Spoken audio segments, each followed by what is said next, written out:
This, ladies and gentlemen, is the great CrossFit grip dispute. So I started CrossFit 5 years ago. And 5 years ago, if you wanted anything, any equipment related to CrossFit, you went to rogue.com. It was a given. They sold everything. So 5 years ago, when I needed gymnastics grips because I realized that my hands were bloody all the time, I went to Rogue and got Rogue, at the time, version 1 CrossFit grips. And to this day, I still use Rogue version 2 now CrossFit gymnastics grips. So a few weeks ago, I decided, why don't I try new CrossFit grips? There's a couple companies out there, I think, that sell CrossFit grips now other than Rogue. What better way to find out what the best grips are out there than to source the internet and source social media? So I decided to put it out there and say, hey, what's your guys' favorite grips? What should I go with? If I'm not using Rogue, what should I go with? And I figured, everyone would just give me a real brief, maybe 3 to 4 companies to choose from. And boy, oh boy, was I wrong. If you don't use Rogue grips, you seriously aren't even a real CrossFitter. Bear Complex, Gunner grips are the best. Ladies, if you haven't used Pivot grips yet, you aren't even doing CrossFit. Gorilla Fitness is the best. If they tell you otherwise, they're stupid. You guys are all posers. Obviously, Walmart has the best grips on the planet. It quickly escalated and went out of hand when I realized there wasn't 3 or 4 companies that do grips anymore. There's like 30 to 40.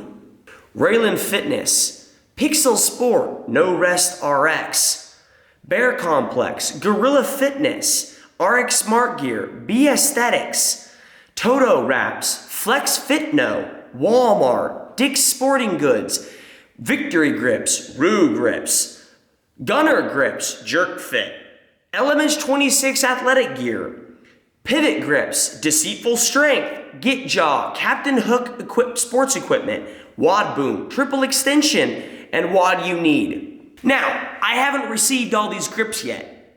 I've received a few, but I haven't received them all. So I decided, why not do a real quick intro video of how we're gonna do it, what it's gonna look like, what you can expect to see in pretty much an intro. So first up, how are we gonna do it? How do you test all these grips and what's this process gonna look like? The main goal for this is to find my favorite grips out of every grip that's sent to me. But on top of that, you have to take in consideration that all these grips are different. They've got 3 holes, they've got 2 holes, they've got no holes, they pivot. There are so many different types of these grips that we're not only gonna name what my favorite grips are overall, taking everything in consideration, what's my favorite grips? But we're also gonna talk about what are my favorite grips that maybe have 3 holes? What are they if they have no holes? What's my favorite grips to do kettlebell swings? If I have to handstand walk, what are my favorite grips around my wrists because they're comfortable? We're gonna go through every single iteration and figure it out. So how are we gonna do it? So let's go through some of the tests that we're gonna use. First up, we're gonna do a blind test. And that's exactly what it sounds like. We're gonna be doing pull-ups, ring muscle-ups, bar muscle-ups, kettlebell swings. Blindfold essentially, because it's not fair sometimes. You judge grips, you have a pre-bias based upon who they are, and you're judging those grips before you even use them. Who's to say that the grips that come from Walmart aren't the best grips?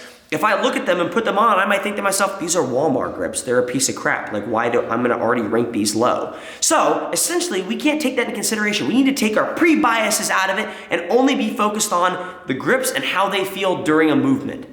Most of you right now are thinking, can he do muscle-ups blindfolded? I have never tried, and I'm probably gonna fail. What are some other unit of measurements we're gonna take in consideration when judging these grips? Cost. No one wants to spend $50 on grips if they rip every week. I don't want to break the bank and do that. Maybe the $8 grips are just as good as the $50 grips, and they don't rip as often. If that's the case, then why not go with the $8 grips? Next up, comfort. How does it feel around your wrist? You don't want to be doing handstand walking or push-ups or anything like that where your wrist is bent in a 90 degree and all it does is dig into your wrist and the only thing you can think about is you want to take them off. It needs to be comfortable around your wrist. Thirdly, reliability. How does it hold up? How do you test that? Well, thanks to our friends at 511 Tactical, we're gonna be using a weight vest. How do the grips hold up after you do 50 chest to bar pull-ups? Do they rip in half? Do they disintegrate? Do they lengthen? We don't want any of that. Fourth, and also very important, is sweat resiliency.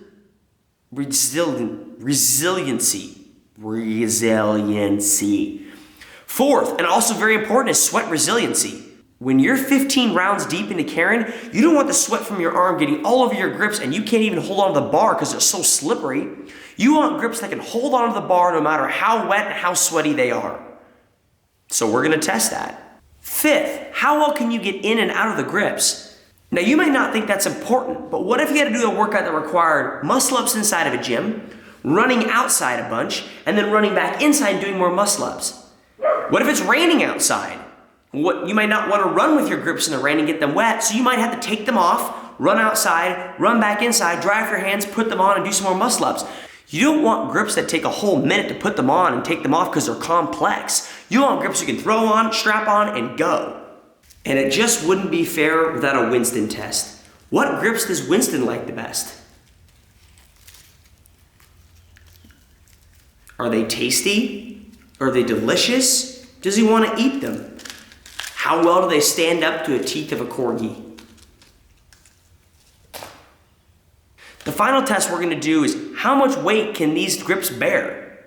If you hang 10 pounds from the grips, do they rip at the seams? If you hang 20 pounds, do they rip? How much weight can these grips take before they just rip in half? And that's pretty much it. We're gonna take all this information, put it together, and try to find the best grips from my perspective.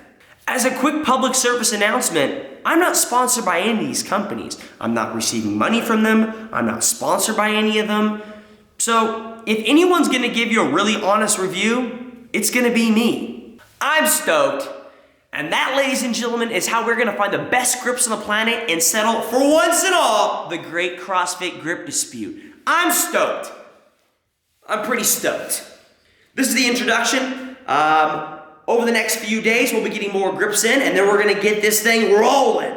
If you're using this video review to pretty much determine what grips you're gonna use, please comment below and let everyone know that this is your deciding factor.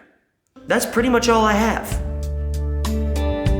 Yeah, so stay tuned. See you guys.